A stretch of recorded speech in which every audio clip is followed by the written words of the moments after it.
সেনাবাহিনীর গুলি মারা গেছে অন্তত 15 জন। পোর্ট অফ স্পেনে ত্রিদেশীয় সিরিজে ওয়েস্ট ইন্ডিজকে 102 রানে হারালো ভারত।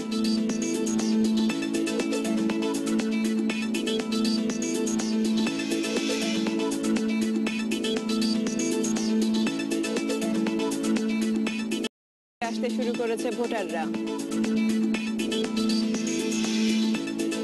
থাইল্যান্ডে ডুবে যাওয়া বাংলাদেশি জাহাজের 3 নাবিক জীবিত উদ্ধার, এখনো নিখোঁজ 6 জন। মুক্তিযুদ্ধের চেতনা প্রতিষ্ঠায় জামায়াত নিষিদ্ধের বিকল্প নেই, গণসংলাপে বিশিষ্টজনদের মন্তব্য।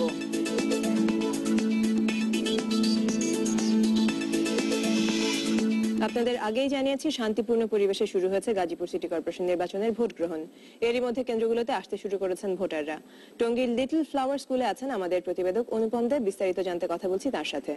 অনুপম, ভোট গ্রহণ তো মাত্র শুরু হলো, ভোটারদের উপস্থিতি ওখানে কেমন দেখছেন?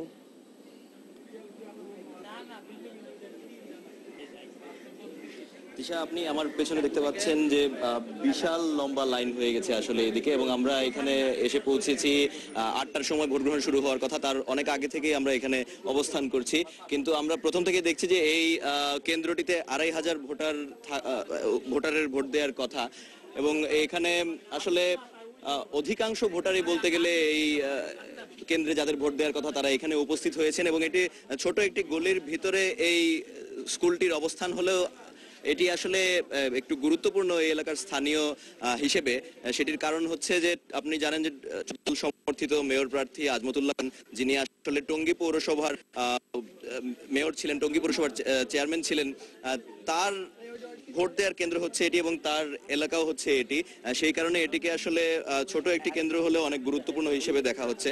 এবং আপনি ভোটারদের যে উপস্থিতির কথা বলছিলেন সেটা আপনি দেখলেই বুঝতে পারবেন যে মোটামুটি ছোট স্কুল হলেও এখানে বেশ বড় ধরনের একটা ভিড়ের সৃষ্টি হয়েছে, এবং উৎসুক ভোটাররা আসলে বাড়ি থেকে দলে দলে আসছেন। আমরা রাস্তায় যেটি দেখতে পেরেছি এটি হচ্ছে একটি পুরুষ কেন্দ্র, এবং এখানে যারা ভোট দিতে এসেছেন তাদের সাথে আমরা যে কথা বললাম, তাদের নিরাপত্তার বিষয়ে আমরা জিজ্ঞেস করলাম। নিরাপত্তা নিয়ে জানেন যে প্রধান 2 প্রার্থী অনেক ধরনের আশঙ্কা প্রকাশ করেছিলেন।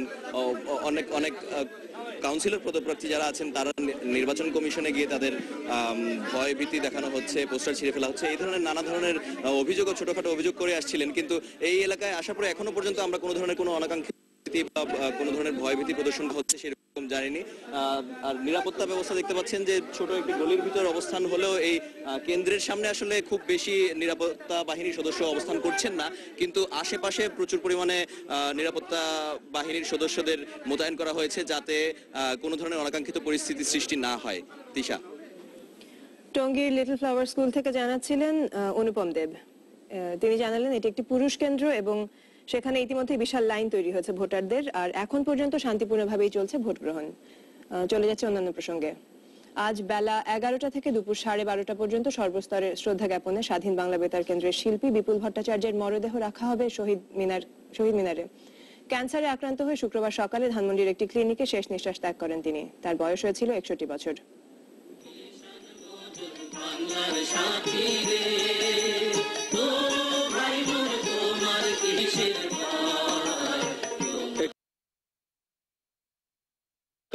মাত্র 16 বছর বয়সে দাপিয়ে বেরিয়েছেন মুক্তিযুদ্ধের রণাঙ্গন।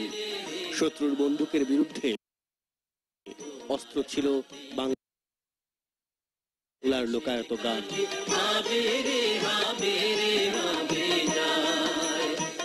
61 বছর বয়সে যাত্রা করলেন পরলোকে। ভুগছিলেন দুরারোগ্য ব্যাধি ক্যান্সারে। রাজধানীর একটি ক্লিনিকে শেষ নিঃশ্বাস ত্যাগ করলেন তিনি।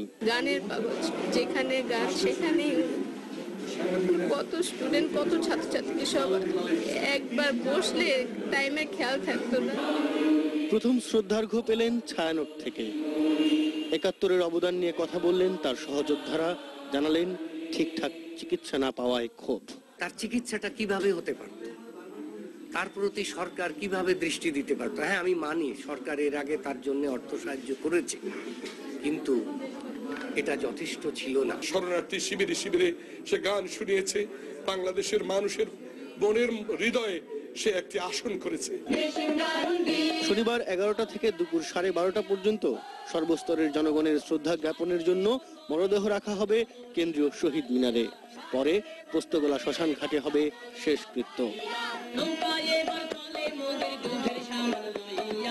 শিমুল সালাহুদ্দিন, ইন্ডিপেন্ডেন্ট নিউজ, ঢাকা। দেশের বাইরের খবর। মিশরে শান্তিপূর্ণ বিক্ষোভে বাধা না দেওয়ার ঘোষণা দিয়েও মুরসি সমর্থকদের বিক্ষোভে গুলি চালিয়েছে সেনাবাহিনী। এতে মারা গেছেন 15 জন। সেনা অভ্যুত্থানে ক্ষমতাচ্যুত প্রেসিডেন্ট মুরসিকে আটকের প্রতিবাদে এবং অন্তর্বর্তী সরকারের পরিকল্পনা প্রত্যাখ্যান করে শুক্রবার বিক্ষোভ করছিল মুরসি সমর্থকরা। এ সময় সেনাপ্রধানের বিরুদ্ধে স্লোগান দিয়ে মুরসিকে ক্ষমতায় ফিরিয়ে দেওয়ার দাবি জানায় তারা। প্রেসিডেন্সিয়াল গার্ড অফিসার্স ক্লাবের সামনে বাধা দেয় নিরাপত্তা বাহিনী। এখানেই মুরসিকে বন্দী করে রাখা হয়েছে বলে ধারণা করা হচ্ছে। বিক্ষোভকারীরা বাধা উপেক্ষা করে এগোতে চাইলে গুলি চালায় নিরাপত্তা বাহিনী। তবে গুলি চালানোর কথা অস্বীকার করেছে সেনা কর্তৃপক্ষ।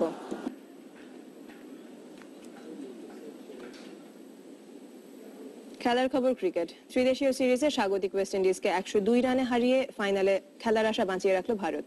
বৃষ্টিবিঘ্নিত ম্যাচে ডার্কওয়ার্থ লুইস মেথডে 39 ওভারে 274 রানের লক্ষ্যে ব্যাট করতে নেমে 171 রানে অল আউট হয় ওয়েস্ট ইন্ডিজ। টস জিতে ভারতকে ব্যাট করতে পাঠায় ওয়েস্ট ইন্ডিজ। অধিনায়ক বিরাট কোহলির সেঞ্চুরিতে 7 উইকেটে 311 করে ভারত।